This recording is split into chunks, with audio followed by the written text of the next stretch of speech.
This boy unfortunately fell into a raging river. However, 30 years later, he woke up in a rice field in China. After coming to his senses, the boy walked toward where there were people, but he discovered that the people around him were dressed completely differently from himself. This left Jacob at a loss. Just then, a kind-hearted couple discovered him. They asked Jacob where his home was, but the boy couldn't understand Chinese at all. Just as the couple was about to continue questioning him, Jacob suddenly fainted. This incident quickly attracted the attention of the consulate, so they sent Jacob back to the United States. Subsequently, agents came to Jacob's home.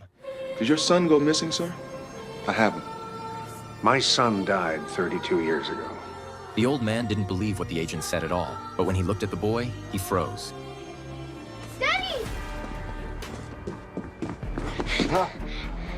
He never imagined that the boy was really his deceased son. The mother recognized her son at first glance, but strangely, she discovered that Jacob still looked the same as he had 30 years ago, while they had already grown old. The mother hugged her son and broke down in tears. Jacob's uncle, who was a sheriff, immediately rushed over after learning the news. He took out Jacob's death certificate and questioned the agents about what was going on. But when the uncle saw Jacob, his eyes widened in shock. However, just at that moment, Jacob fainted again. Seeing this, everyone immediately sent him to the hospital. But after examination, they found that Jacob's body was very healthy. He had no difference from an ordinary person. In order to get to the bottom of the matter, the parents immediately did a paternity test, but the results showed he was their biological child. Even so, the agents were unwilling to believe that people could come back from the dead, so he decided to open Jacob's grave to investigate. However, when the coffin was opened, the agents were shocked to discover that Jacob's body had not disappeared. Moreover, the clothes he was wearing were exactly the same as those on the boy. This meant that Jacob had not been resurrected. Then who was this boy who had returned home? The matter had become even more confusing.